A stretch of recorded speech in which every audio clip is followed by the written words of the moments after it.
We are in Proverbs chapter 17, continuing on. We'll begin in verse 5 for this morning.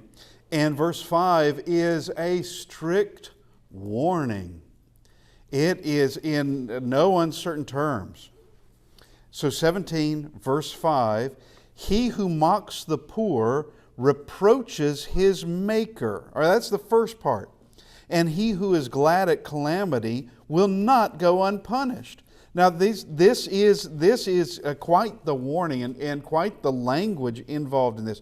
We deal with the first part first. He who mocks the poor reproaches his maker. So we can see other things in Proverbs that are very similar, such as going back to chapter 14 and verse 31. He who oppresses the poor reproaches his maker, but he who honors him has mercy on the needy. And we can just look back at different laws that were in the Old Testament. Different laws that were given by God, written by Moses, concerning the poor. That there were quite a number of laws concerning the poor, and they were, God was very emphatic about it. That you take care of other people. You take care of the poor. And of course, in the book of Ruth, we see where it is practiced by Boaz, at least. I can't say that everybody was doing it, but Boaz was doing it, of where the corners of the field were left unharvested, and that was meant for the poor to come in, and so that they have something. And we also have places such as James chapter 5, James 5 and in verse 4. Indeed, the wages of the laborers who mowed your fields, which you have kept back by fraud, cry out, and the cries of the reapers have reached the ears of the Lord of Sabaoth. That's serious. Every bit of this is very, very serious stuff, and you have to take it. You have to take the warning. You have to take the warning that you are to have compassion on others. You must. And we can go to Psalm 127, verses 3 and 4, and just, I'm sorry, we're not quite there yet. We go to Proverbs 19 and verse 17. He who has pity on the poor lends to the Lord. Okay? So there is a definite connection with how you treat the poor and God watching over this. God wants us to take care of each other. He wants that and wants us to show some kind of sympathy for others. And we come to the second part of this. He who is glad at calamity will not go unpunished. Once again, that's very clear language. And I think it wasn't too long ago we brought in the word, it's a German word that's made it into the English language, of Schadenfreude, which is kind of why do the Germans have to have such long words? But anyway, and it means taking enjoyment out of someone else's suffering. Someone going through a difficult time, some kind of calamity, some kind of catastrophe, some kind of heartache, and you take delight in it. Well, that's no good. That's a wicked person who does that. A wicked person who has no pity on anyone and just thinks that it's all just fun, and that. But this type of person will not go unpunished. So let's look at Proverbs 1 and verse 26. And we see these words. And this is wisdom, but wisdom is laughing at calamity. Here is a difference. I also will laugh at your calamity. I will mock when your terror comes. Now, how is it that we have In 17 and verse 5, he who is glad at calamity will not go unpunished. And wisdom itself is also is one who's laughing at calamity. Why is that? Well, there's a very simple thing involved in that, is that wisdom tried to keep you from your calamity.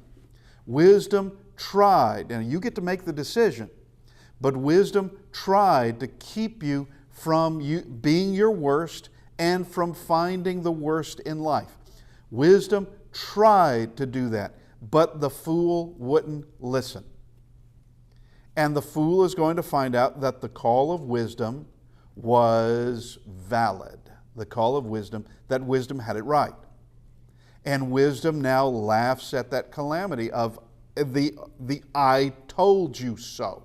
Yeah, we knew a couple that they have this thing when something goes wrong with the other, something that the other was trying to do, and they evidently had a discussion about should you be doing this at all, but something goes wrong. One will tell the other one, is this a bad time? And they know what they mean. It means, is this a bad time to tell you I told you so? And so, yeah, this is wisdom. Wisdom informs. Wisdom tries to teach. And when we neglect it, refuse it, there will be calamity. And wisdom will laugh at that. But we are not to be glad at the calamity of others.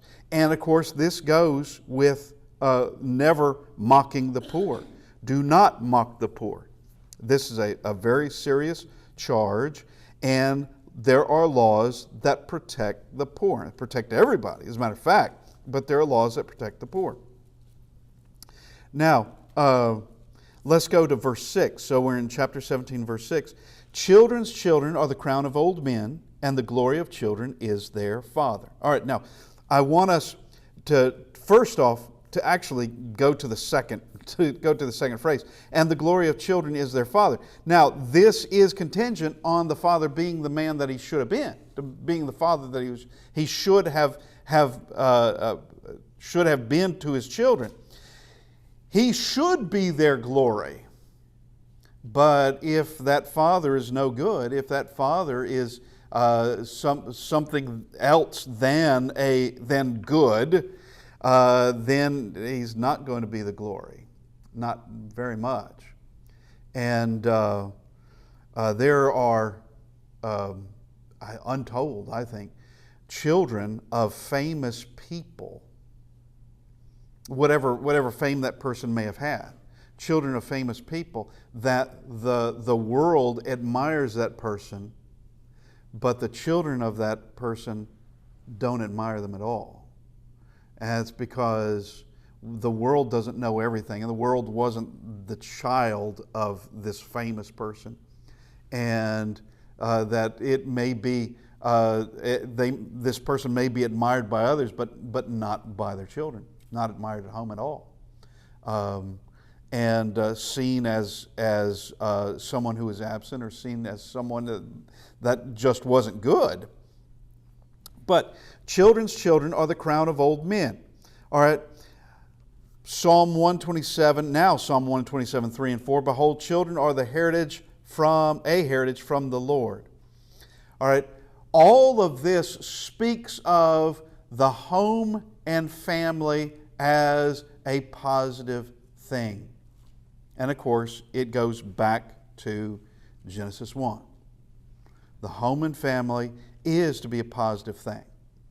And just like you can have individuals called by God to do a certain duty and they rejected that duty, or they did an extremely poor job in that duty, so too can any husband, any wife, any father, any mother, that they have a duty, but just because they refused the duty, or they became just a rotten person to their family, does not mean that the family concept is a bad concept.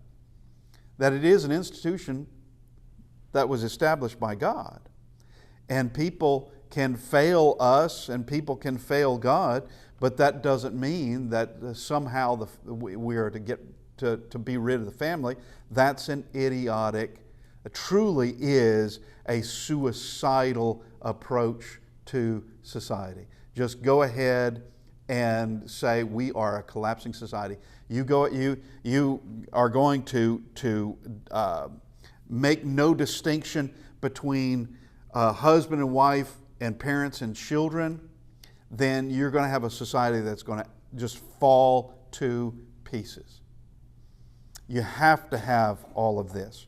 You have to have marriage, and children must be with their parents who are doing what they're supposed to be doing. So the glory of children is their father, and of course that is, you hope that he is. You hope that he is behaving that way. Now we go to verse 7. Excellent speech is not becoming to a fool, much less lying lips to a prince. Now, really, the emphasis in this parable, which is an unusual one as far as I'm concerned, it's unusual because the emphasis is on the much less. The first one starts it out, and then you have the much less statement. I think the emphasis is really on princes are not supposed to lie. Princes are supposed to tell the truth. Princes, if you have the leaders of your nation who are lying, you got a problem. All right, where are you going to find justice? Well, you're not. Is there further corruption? Probably. Why do you think they're lying? All right, there would be all kinds of things that this would be an indicator of lying lips to a prince. And a ruler is to possess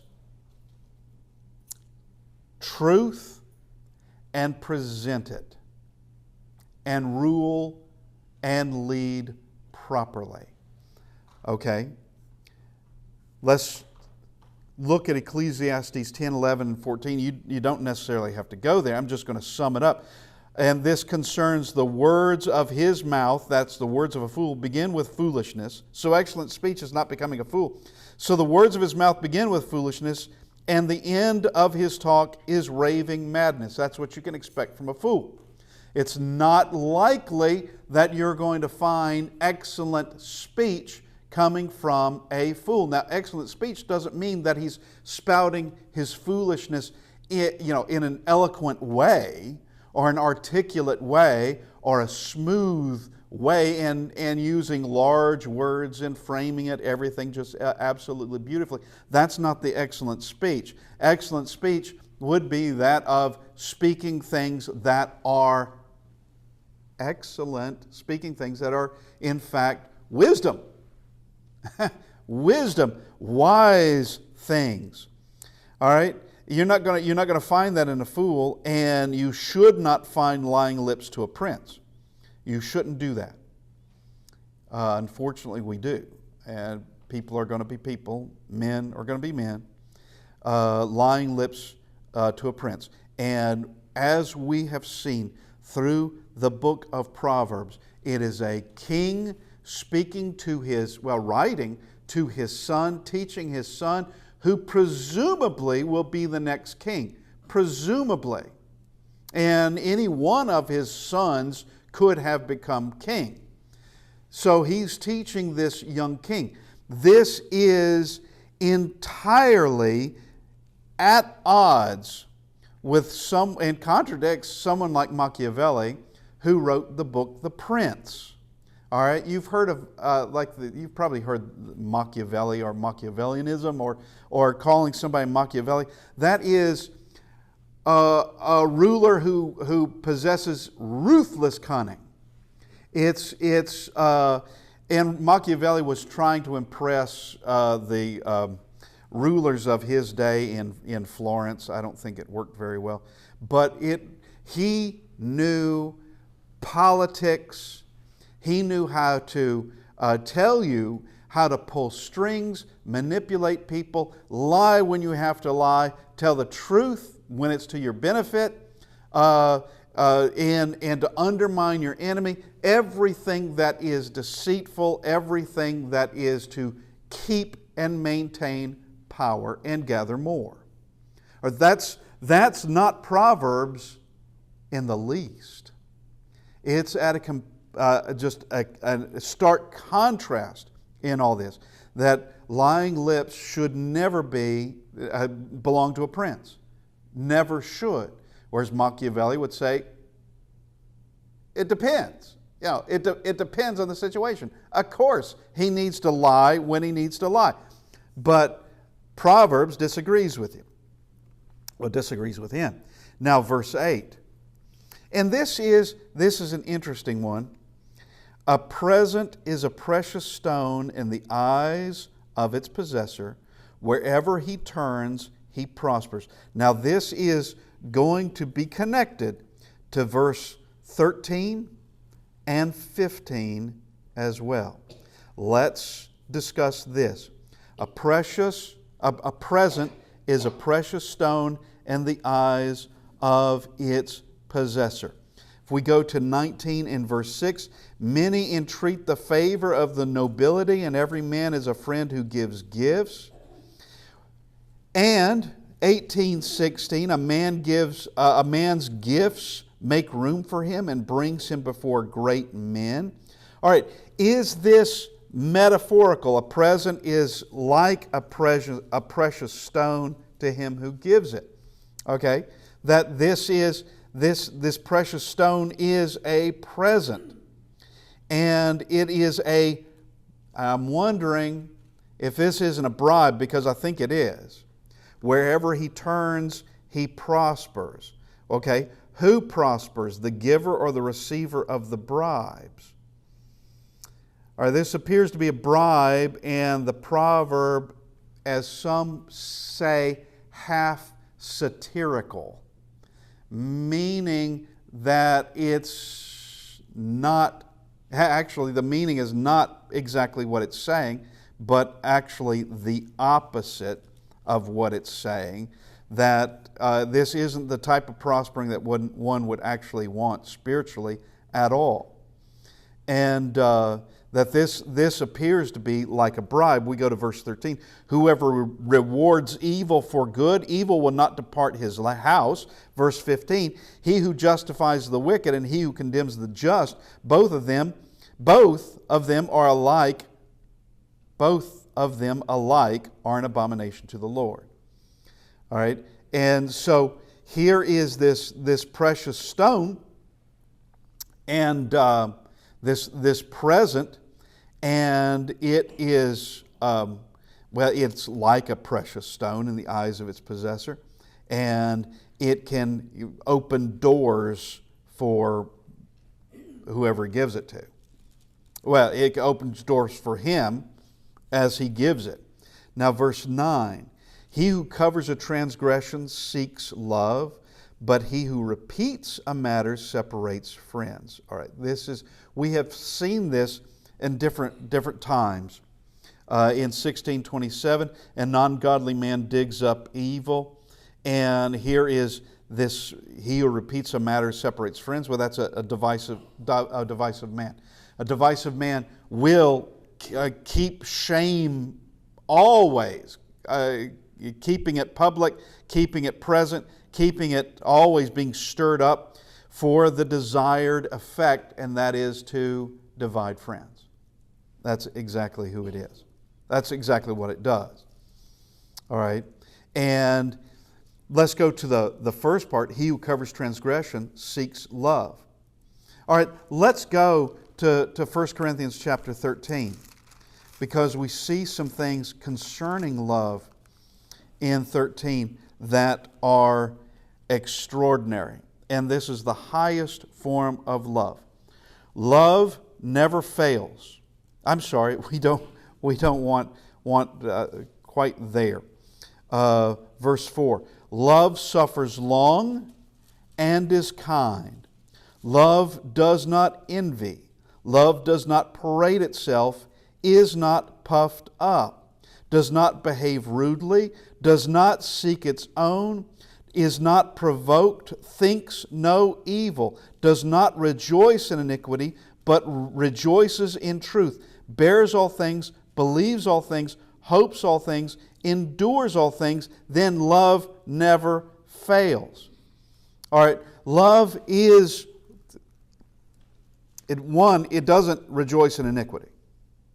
And also, love suffers long and is kind. It doesn't parade itself. That is just this love for the sake of the show of it. It doesn't do that. It always puts someone else first, everyone else first. Does not seek its own. Thinks no evil. This is truly what love is. And this is not a romanticized version of it. This is the highest form of love. And this is a love that God shows to us. Christ showed it in its highest form on the cross. And we're to show it to each other and also to God. Having that shared love. That you want the best for the individual. You want the best by the individual as well. You wish them well. You hope for their well. You're not one who's glad at the calamity that may come. That goes back to verse 5. You're not wanting that, but it is willing to cover a transgression. What does that mean? Willing to forgive, and it doesn't need to be spoken of anymore. It's done. All right, it's done. Now, we have to, and we spoke about this for a little bit last time we met, that we need to know the difference between that of gossip and what people need to know. Also, the difference between when we should remain quiet on something and when perhaps we may need to speak up. All right? And it's not for the joy of calamity. It may be for the sake of helping someone else, because love is going to go in more than one direction.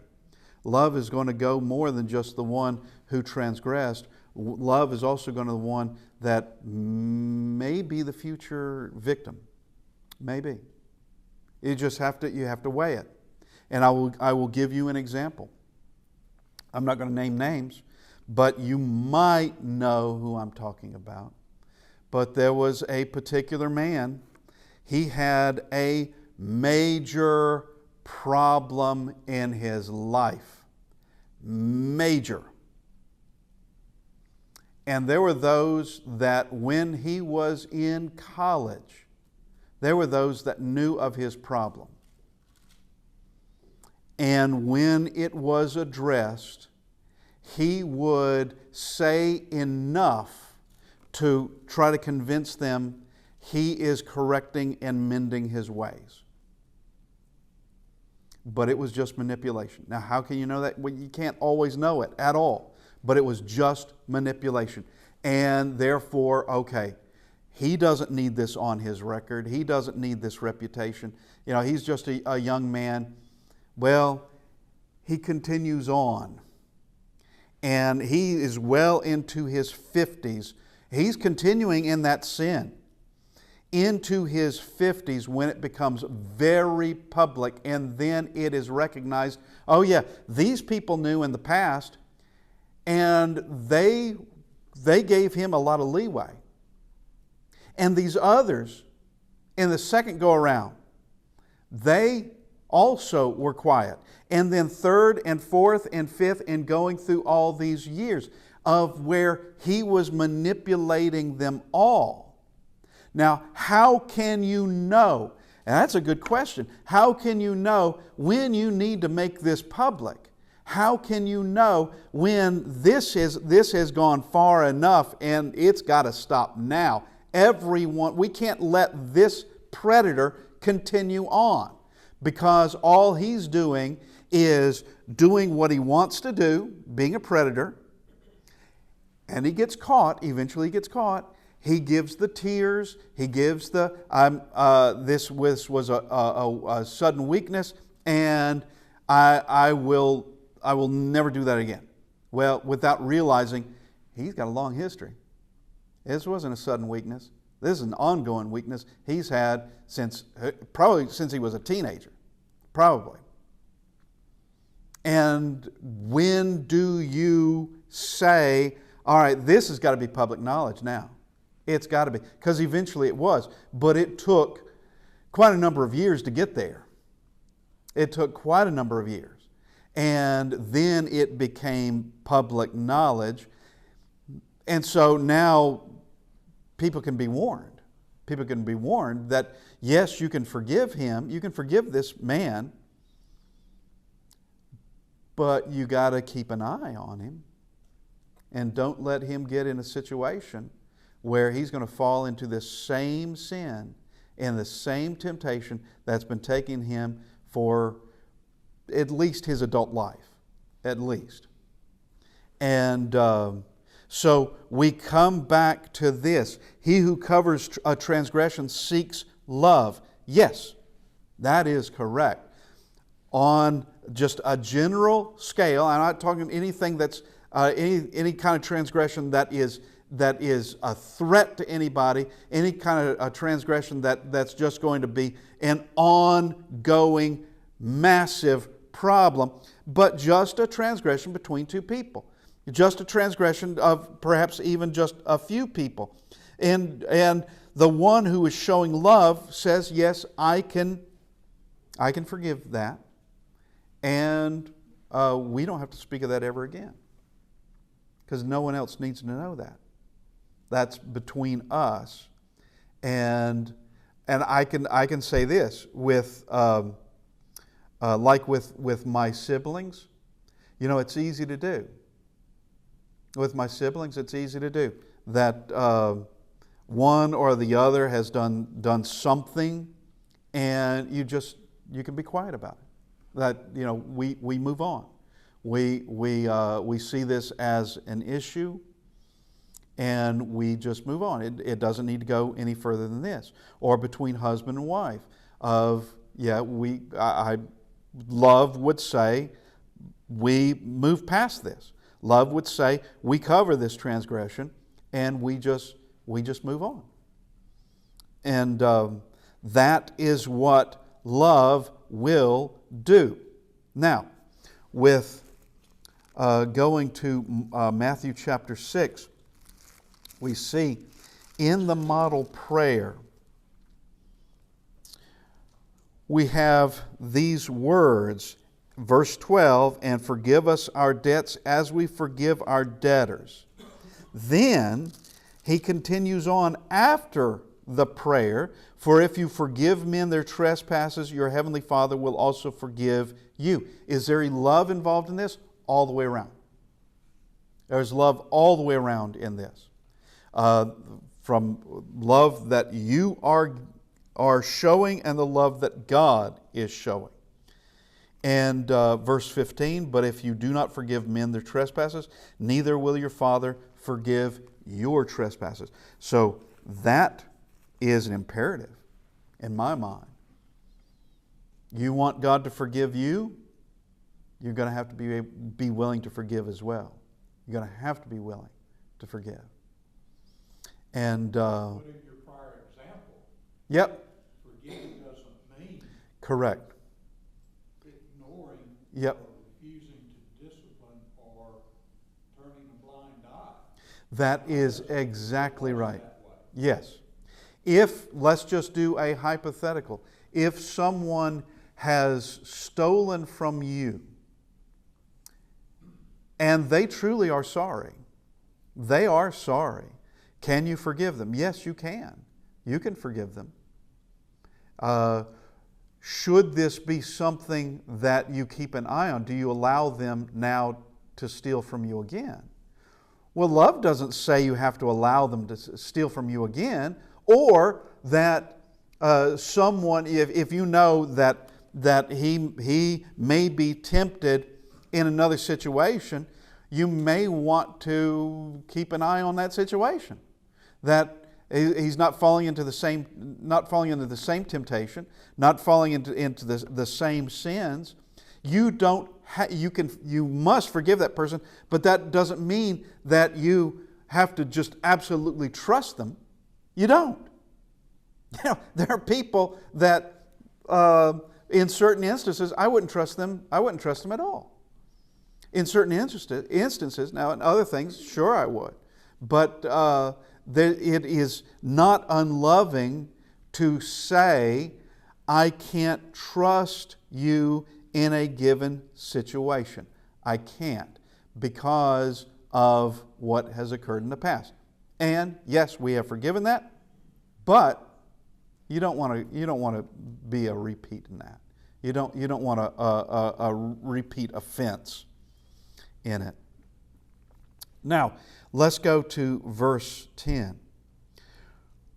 Rebuke is more effective for a wise man than 100 blows for a fool. All right, a wise man will learn, a fool may never learn. A wise man is going to learn the easy way. Probably will learn in about every way, but a wise man can learn the easy way. Given the facts and follow the facts. That's easy. You've been told, don't do this, and here is why you don't do this. Well, the wise man takes that, okay, and doesn't do it. Whereas a fool can be told, don't do this, this is why you shouldn't do it, and a fool just goes ahead and does it. Well, that's a foolish thing. And can be told, this is what's going to happen if you do this. This is going to be the consequences. It's not going to take very long, and you're going to find yourself where you should have listened. Now, with some, they could have learned the easy way, but now they're given the opportunity to learn again, but now it's the hard way. Some will learn from that. Some will see, yeah, that's no good. It's like we knew a couple, members of the church, and they both, when they were younger, were very, very worldly. They didn't grow up in the church. They were very, very worldly. And both had come to a conclusion that they would both go to bars, they would both get drunk, and they both came to a separate conclusion. I think perhaps even before they met each other, they both came to a conclusion that this is going to kill you. All right, they're now beginning to learn. They could have learned the easy way, but now after, throwing up, after finding yourself in a parking lot, lying in a curb, after various things that may have occurred, you discover, okay, this is not the life for me or for anybody, and I can't do this anymore. All right, that is learning the hard way.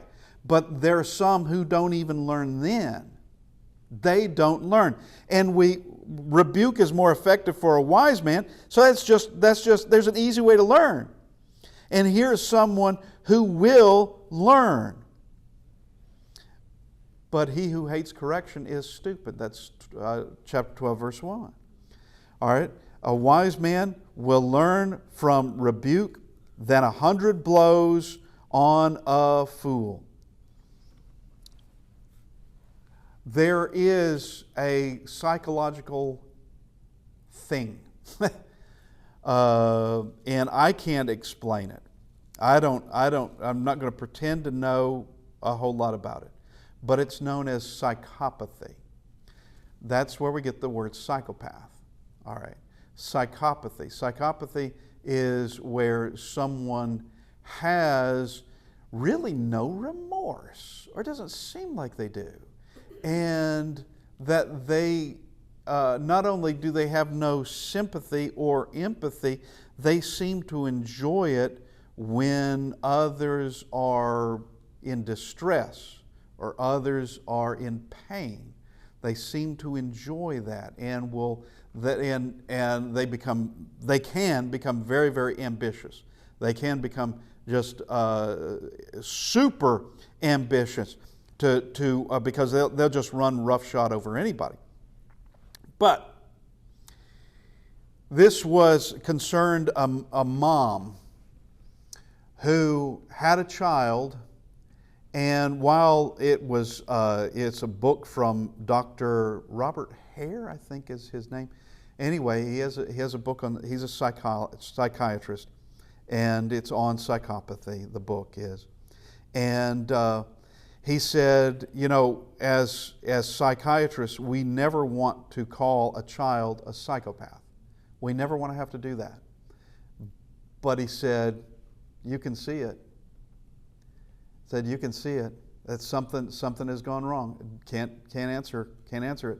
But is this particular mom whose child was just getting worse and worse and worse. And she said when the child was 5 years old, the child would do something and lie, and something would come out, and okay, it didn't work. They'd get in trouble.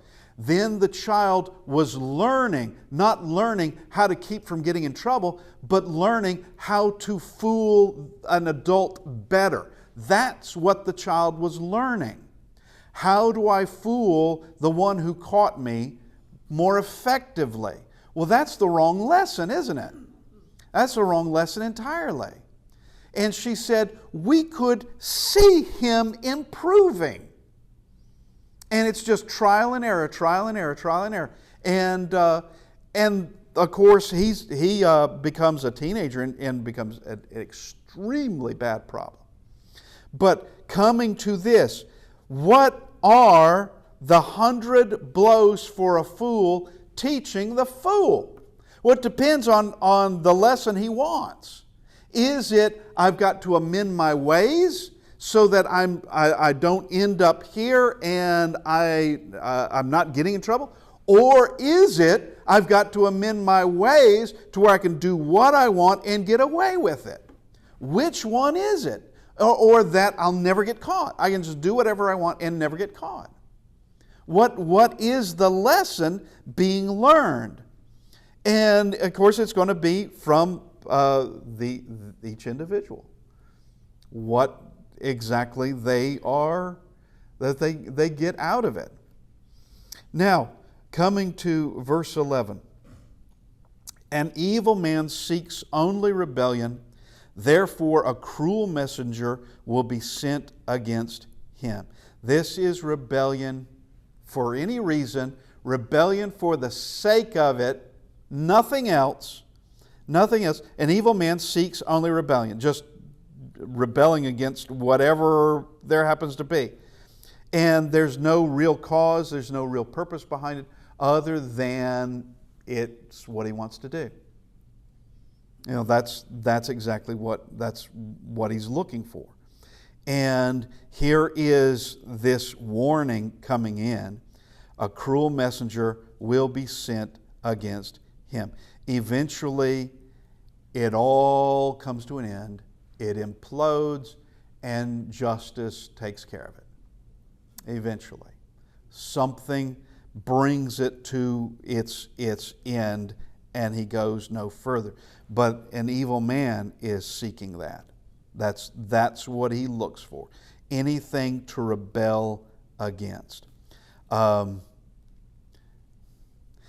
Years ago in school, there was a young fella, he was a freshman coming in, and he had heard of some of the things that had occurred a couple of years before he got there, that it was a thing going on in town. I had, to make the record straight, I had nothing at all to do with it. I thought it was stupid and selfish.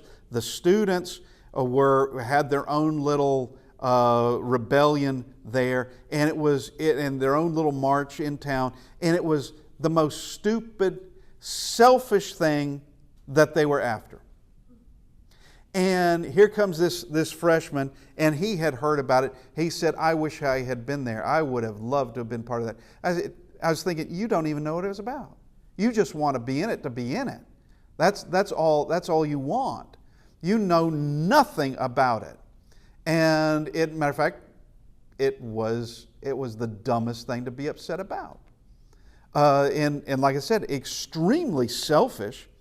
And do you not know you have to live with other people in a town? Do you understand this? And that the town doesn't exist for you? And that other people have to bow down to your will, regardless of what it is? And this kid was just saying, I wish I had been there. Well, okay, then if that's what you want, just go ahead and start your own. All right, if that's it, because he had nothing in the game whatsoever. He just wanted to be there for the sake of being there. Well, an evil man seeks only rebellion. So that's wicked, is what that is.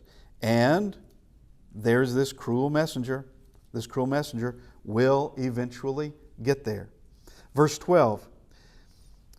Let a man meet a bear robbed of her cubs rather than a fool in his folly. Yeah, here is this bit of a hyperbole. It's pretty funny, actually, of a mad mama bear.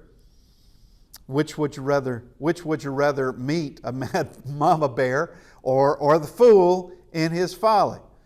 Well, what is it they never tell you to do should you have a bear and cubs?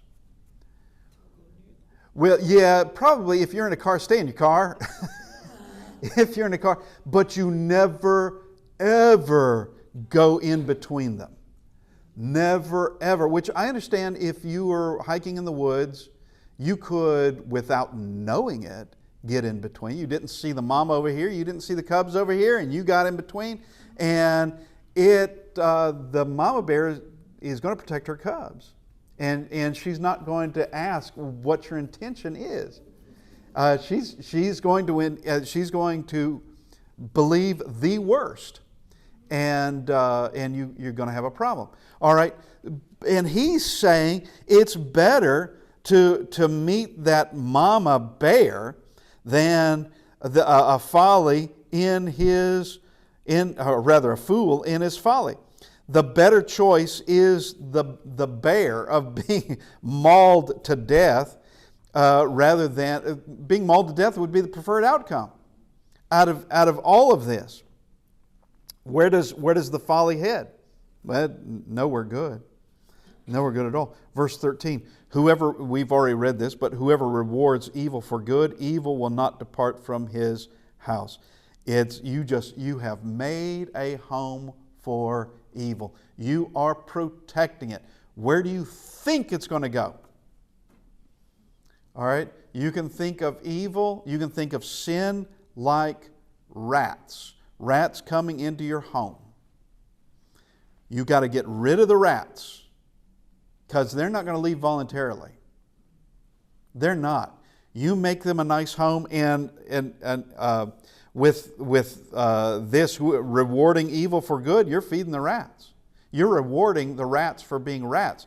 They're going to stay. And you just made them very, very comfortable. But someone who is going to reward good, yeah, evil will depart, because it's got to. You're driving it. You're driving evil away. Is what with punishing evil, rewarding good, evil will depart.